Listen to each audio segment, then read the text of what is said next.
الله عليه وسلم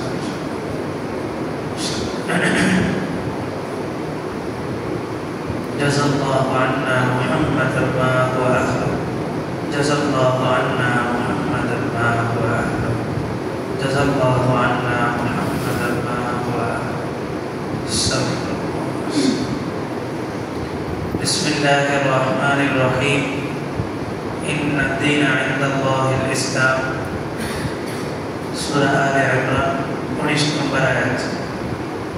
আলোচনা চলছিল যে আল্লাহর কাছে একমাত্র ধর্ম হইল ইসলাম।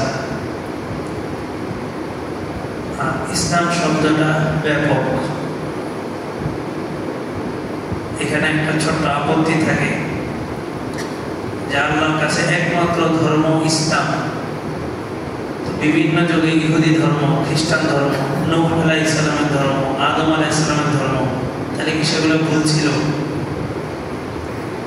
এটা দুইটা উত্তর। এক নম্বর উত্তর হইল ইসলাম শব্দের অর্থ হইল আত্মসমর্পণ। এই আবিধানিক অর্থের দিকে বিবেচনা করে আদম আলাইহিস সালামের যে ধর্ম সেটার নামও ইসলাম, নূহ আলাইহিস সালামের যেটা ধর্ম সেটার নামও ইসলাম, মুসা আলাইহিস সালাম, ঈসা আলাইহিস সালাম সবার ধর্মের নামে কি ইসলাম। কারণ সবার ধর্মের মূল বিষয় ছিল আত্মসমর্পণ। আল্লাহ তা'বুদু ইল্লাল্লাহ, কেবলমাত্র শুধুমাত্র একমাত্র আল্লাহরই ইবাদত হবে, আর কারো ইবাদত হবে না। এটাই সব ধর্মের মূল মন্ত্র ছিল। সবারই কালিমা ছিল লা ইলাহা ইল্লাল্লাহ। আদম আলাইহিস সালামের কালিমা শেষে যুক্ত হইত আদম সাফিউল্লাহ। ইব্রাহিম আলাইহিস সালামের যুগে এসে কালিমার সাথে যুক্ত হইত ইব্রাহিম খলিলুল্লাহ। মুসা আলাইহিস সালামের যুগে এসে মুসা কালিমুল্লাহ। ঈসা আলাইহিস সালামের যুগে এসে ঈসা রূহুল্লাহ। নূহ আলাইহিস সালামের যুগে এসে নূহ নাজিয়ুল্লাহ। কালিমা কিন্তু একটাই, লা ইলাহা ইল্লাল্লাহ। পদ্ধতি ভিন্ন ছিল। আদম আলাইহিস সালামের যুগের মানুষ নামাজ নাই, রোজা নাই, হজ যাকাত কিছুই নেই। আল্লাহ তাআলা কিতাব নাযিল করেছেন আদম আলাইহিস সালামের উপরে সাহিফা। সাহিফা মানে ছোট পুস্তিকা, ছোট ছোট বই, ছোট ছোট বই। বইতে কি লেখা? বইতে লেখা কিভাবে গাছ লাগাবে, কিভাবে ঘর বানাবে, কিভাবে থাকবে, কিভাবে পোশাক পরিধান করবে, কিভাবে একজন একজনের সাথে কথা বলবে, এগুলো। কারণ ওই সময় নামাজ দিলে তো নামাজটা কঠিন। মানুষ মাত্র দুনিয়াতে শুরু হয়েছে, দুনিয়াটা পৃথিবীটা আবাদ করতে হবে। কোনো মানুষ নাই, কেউ নেই, শুধু আদম হাওয়া। বছরকে বছর পার হওয়ার পর প্রতি বছর এক জোড়া করে সন্তান আসে। তো ওই সময় কিভাবে ছিল শুধুমাত্র গাছ লাগানো, বাড়ি বানানো, মানুষের সাথে কিভাবে কথা বলবে, এগুলো। আস্তে আস্তে মানব সভ্যতা তার যৌবনকালে পৌঁছল ইব্রাহিম আলাইহিস সালামের যুগে। তখন আস্তে আস্তে আল্লাহ তাআলা বিধিবিধান দেওয়া শুরু করলেন, এভাবে চলো, এভাবে করো, আমাকে মানো, আমার ইবাদত করো, মূর্তি পূজা ছাড়ো, এটা ছাড়ো, এটা ছাড়ো। এরপরে মানব সভ্যতা তার একদম পূর্ণতায় যখন পৌঁছে গেল রাসূলুল্লাহ সাল্লাল্লাহু আলাইহি ওয়াসাল্লামের যুগে, তখন আল্লাহ তাআলা একসাথে নামাজ, রোজা, হজ, যাকাত, জিহাদ, নফল, মুস্তাহাব সব ইবাদত একসাথে দিয়ে দিয়েছে। কারণ কি? এখন হচ্ছে মানব সভ্যতা একদম চূড়ান্তে, সর্বোচ্চ চূড়ায় পৌঁছে গেছে। তো প্রত্যেক যুগে নবীদের বলি একটাই ছিল, লা ইলাহা ইল্লাল্লাহ। যুগের কারণে পদ্ধতি ভিন্ন ছিল, এক এক নবীর এক এক পদ্ধতি ছিল। তাহলে একটা উত্তর হইল সব ধর্মকে ইসলাম বলা হয়, কারণ সব ধর্মের মূল মন্ত্র আত্মসমর্পণ করা। দ্বিতীয় নম্বর উত্তর হইল যে আদম আলাইহিস সালাম থেকে নিয়ে ঈসা আলাইহিস সালাম পর্যন্ত যত ধর্মে যত কিছু আছে সব কিছু আল্লাহ তাআলা মুহাম্মদ সাল্লাল্লাহু আলাইহি ওয়াসাল্লামের ধর্মের মধ্যে দিয়ে দিয়েছেন। তাহলে সামঞ্জস্য হয়ে গেল, কোনো বিরোধ থাকলো না। অন্য ধর্মগুলো সঠিক, ইসলাম ধর্ম সঠিক, বরং অন্য ধর্মের সব কিছু মৌলিক বিষয়গুলো ইসলাম ধর্মের মধ্যে আছে। তাহলে অন্য ধর্মগুলো বাদ হইল কেন? ঈসা আলাইহিস সালামের ধর্ম বাদ কেন? মুসা আলাইহিস সালামের ধর্ম বাদ কেন? খ্রিস্টান এবং ইহুদিদের ধর্মগুলো বাদ হইল কেন? তাদের কিতাবগুলো তো আসমানি কিতাব, তাহলে ওগুলো বাদ হইল কেন? এটার জবাব হইল যে একটা সময় পর্যন্ত যতক্ষণ ঈসা আলাইহিস সালাম আসেন নাই ততক্ষণ পর্যন্ত মূসা আলাইহিস সালামের ধর্ম হেফাজত করার দায়িত্ব আল্লাহর ছিল। আল্লাহ হেফাজত করছেন, ধর্মের মধ্যে কোনো বিকৃতি আসে নাই। কিন্তু যেই ঈসা আলাইহিস সালাম আসছে তখনই তারা ইহুদিরা তাদের তাওরাতের কিতাবের মধ্যে কি আছে? বিকৃতি আছে তাদের মন মতো। আমাদের সমাজে দেখবেন চাল দেয়, চাল কালেকশন করে না, চাল। ঈসা আলাইহিস সালামের ধর্মেও এরকম একটা নিয়ম ছিল। নিয়মটা সম্ভবত এরকম, আমার পরিপূর্ণ স্পষ্ট নেই। যে কোনো গুনাহ করলে 2 সের গম দেওয়া হয়, গম 2 সের। আর শরীয়তের অনেকগুলো মাসালা একটু গমের সাথে সম্পর্ক, আটার সাথে সম্পর্ক। এই যে আপনারা যে ফিতরা দেন রমজান আসলে, ঈদুল ফিতর দেন না, ফিতরা কিসের হিসাব হয়? এই গমে আটা, এগুলোর হিসাবে কিন্তু ফিতরা বের হয়। খেজুর, পনির, এগুলো একটা সময় কারেন্সি ছিল, টাকা। আমরা এখন যেরকম বাজারে যে টাকা দিয়ে পণ্য কিনি, একটা সময় গম দিয়ে পণ্য কিনত, আটা দিয়ে পণ্য কিনত, খেজুর দিয়ে পণ্য কিনত। ঈসা আলাইহিস সালামের যুগে এরকম একটা নিয়ম সম্ভবত ছিল যে কেউ যদি কোনো পাপ করে, গুনাহ করে, তার 2 সের গম দেওয়া লাগবে। তো গমটা কাদেরকে দিত? ওই যে ধর্মগুরু, যারা ধর্ম পরিচালনা করে তাদেরকে। তো কি করলো ধর্মগুরুরা? হঠাৎ করে নিয়ম করলো যে এখন গুনাহ করলে আল্লাহ বলছে 2 সের। কেউ যদি একাধিকবার গুনাহ করে, একটা গুনাহ যদি 2 বার করে, তাহলে সে দিবে 5 সের। নিয়মটা কে বানাইছে? আল্লাহ না মানুষ? মানুষের। আল্লাহর নিয়ম ছিল কত? 2 সের। আর মানুষ নিয়ম বানাইছে কি? 5 সের। তো জনগণ আল্লাহর বিধানকে বাদ দিয়া ওই ধর্মগুরু, ধর্মপণ্ডিত যারা, তাদের বিধান থেকে মানা শুরু করলো। এটাই আল্লাহ বলছেন, ইত্তাখাযু আহবারহুম ওয়া রুহবানাহুম আরবাবাম মিন দুনিল্লাহ। যে এই খ্রিস্টান জাতিকে, ইহুদি জাতিকে আমি ধ্বংস করছি শুধুমাত্র এই জন্য যে তারা তাদের আলেমদেরকে, তাদের ধর্মগুরুদেরকে আল্লাহর বরকদার করে ফেলছে। আল্লাহকে বাদ দিয়ে তাদেরকে মানা শুরু করছে। এই যে বিকৃতিগুলো আসা শুরু হয়েছে। অপরাধ করছে একটা অঞ্চলে বড় ধর্মগুরু, উনি অপরাধ করছে, করার পরে ধরা পড়ছে।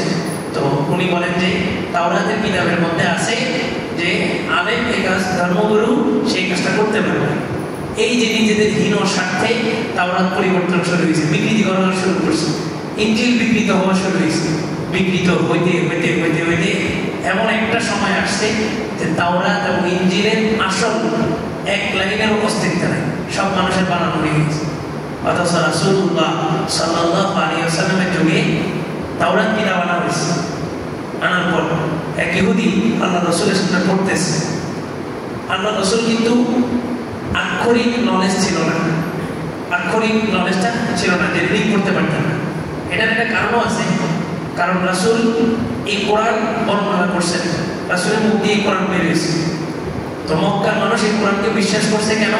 বলে যে মুহাম্মদ তো আরবি লিখতেও জানে না, পড়তেও জানে না, তাহলে মুহাম্মদের মুখ দিয়ে এত সাহিত্যপূর্ণ কথা বের হয়েছে, তার মানে বোঝা গেল আসলে এটা মুহাম্মদের বানানো না, এটা আল্লাহর পক্ষ থেকে ঐশী বাণী। এই কারণে আল্লাহ রাসূলকে আল্লাহ তাআলা উম্মি রাখছেন। তো রাসূলুল্লাহ সাল্লাল্লাহু আলাইহি ওয়াসাল্লামের যুগে তাওরাত আনা হয়েছে, তাওরাত পড়তেছে ইহুদি। সে কি করলো? মুহাম্মাদুর রাসূলুল্লাহ যেখানে লেখা, তাওরাতের কিতাবে আমার রাসূলের কথা আছে, ইনজিলের কিতাবে আমার রাসূলের কথা আছে, শেষ জামানায় একজন নবী আসবে, নাম হবে মুহাম্মদ, বাবার নাম এটা, মাতার নাম এটা। তো সে কি করলো? আল্লাহ রাসূলের নামের উপরে এইভাবে আঙ্গুল দিয়ে গেছে, মুহাম্মদ শব্দটার উপরে আঙ্গুল দিয়ে, ডাইনেও পড়ে বামেও পড়ে, কিন্তু রাসূলের নামটা বলে না। রাসূল বললেন, ওই যে তুমি হাত দিয়েছ, তুমি আঙ্গুলটা সরাও, ওখানে মুহাম্মদ লেখা আছে। সাহাবায়ে কেরাম আশ্চর্য হয়ে গেলেন, ইয়া রাসূলুল্লাহ, আপনি মুহাম্মদ লেখা আছে না নাই আপনি তো বুঝার কথা না, আপনার তো আক্ষরিক নলেজটা আপনার নাই। রাসূল বললেন, আমি তাকায় দেখলাম ওই মুহাম্মদ শব্দটা থেকে নূর চমকে গেছে, এজন্য আমি বুঝছি যেখানে মুহাম্মদ লেখা আছে। তো রাসূলুল্লাহর যুগ পর্যন্ত তাওরাত এবং ইনজিলের কিতাবগুলো মোটামুটি তার আপন অবস্থার মধ্যে ছিল। এরপরে তারা কি করলো? মুহাম্মদ সাল্লাল্লাহু আলাইহি ওয়াসাল্লামকে অস্বীকার করার জন্য তাদের তাওরাত এবং ইনজিলের যত জায়গায় মুহাম্মদ সাল্লাল্লাহু আলাইহি ওয়াসাল্লামের বিবরণ আছে সবগুলোকে উল্টে দিয়েছে। তাওরাতের মধ্যে আছে রাসূল সবচেয়ে সুন্দরভাবে, আর তারা তাওরাতের ওই লেখাটাকে উল্টে লিখছে যে শেষ জামানার নবী হাফসি গোলাম হবে। তো মুসাইলামাতুল কাযযাব দেখতে কালো ছিল, যে নবী দাবি করছে মুসাইলামাতুল কাযযাব। তো যখন তাওরাতের কিতাবে আছে কালো, তো মুসাইলামাতুল কাযযাব বলে দেখছো আমি শেষ নবী, আমার কথাই তাওরাতের মধ্যে আসছে। তো তারা রাসূলকে অস্বীকার করার জন্য তাওরাতের বিভিন্ন জায়গায় এভাবে পরিবর্তন শুরু করলো। তাওরাতের কিতাবের মধ্যে আছে আরবের সবচেয়ে উচ্চাঙ্গের বংশ, সবচেয়ে উঁচু বংশ থেকে শেষ জামানার নবী আসবে।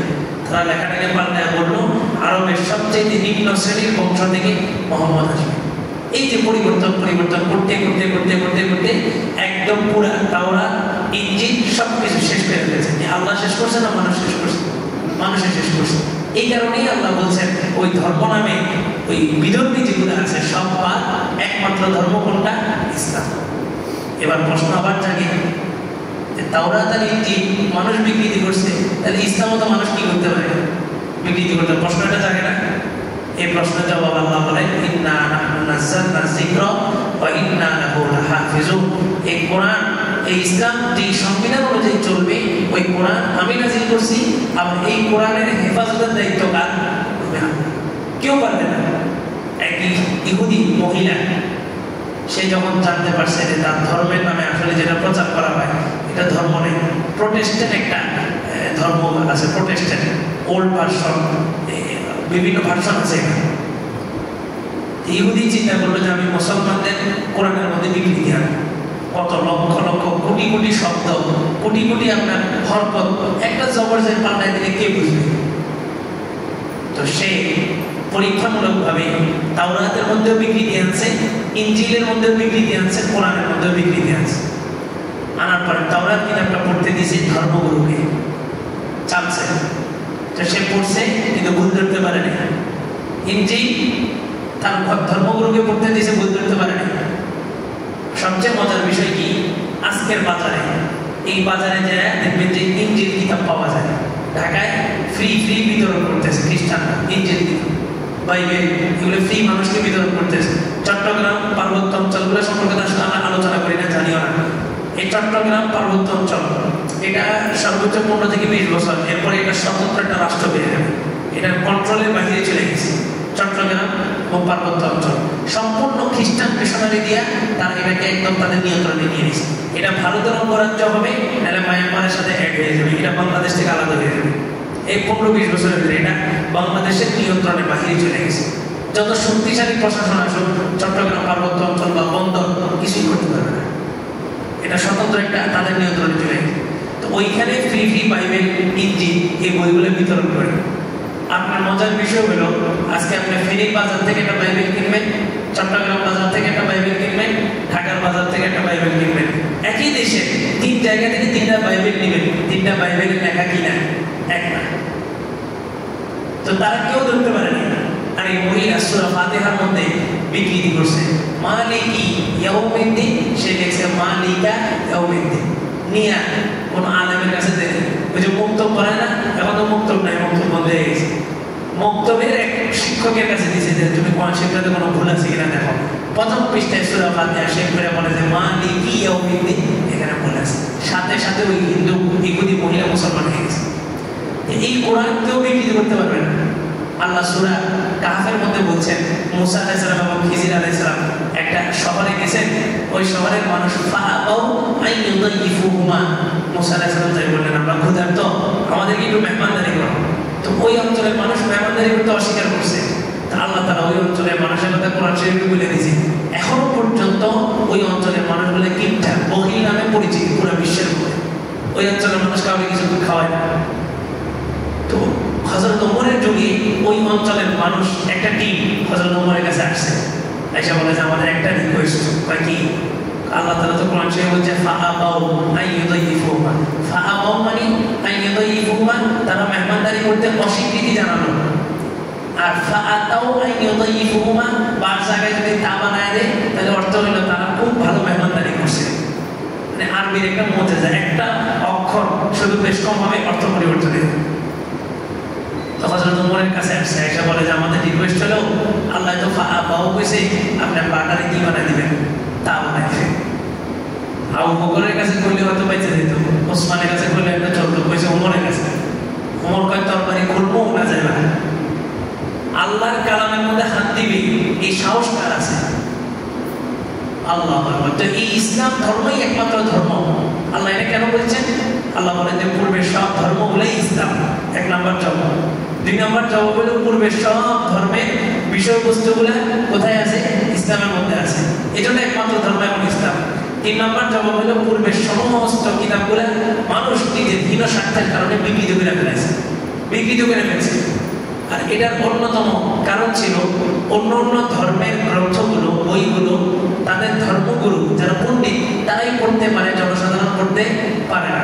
আর ইসলাম নামক ধর্মগ্রন্থটা আল্লাহ তাআলা কোরআনকে কেমন পর্যন্ত টিকিয়ে রাখবেন, এজন্যই বলছেন কোরআন শুধুমাত্র ইমাম সাহেব পড়বে, খতিব পড়বে, বিষয়টা এমন না। ইকরা, কে সবাই পড়ো। ইকরা মানে তুমি পড়ো, তুমি মানে ইন্ডিভিজুয়ালি সবাই। আমাদের সবাইকে আল্লাহ বলতেছেন তুমি পড়ো পড়ে জানো। তো কোরআন আমি আমার মতো করে একটা ব্যাখ্যা করলে আপনারাও ভুল ধরতে পারবেন, আপনারা একটা ভুল ব্যাখ্যা করলে আমি ভুল ধরতে পারবো, কারণ কোরআন আমাদের সবাই করতে পারে। কোরআনের মধ্যে একটা হরফ পাল্টানো এই ক্ষমতা আমার নাই। আমি পাল্টাইলাম, মুয়াজ্জিন লোকমা দিবে, মুয়াজ্জিন পাল্টাইলো, মুসল্লি লোকমা দিবে, কেউ না কেউ এটা ভুল ধরবেই।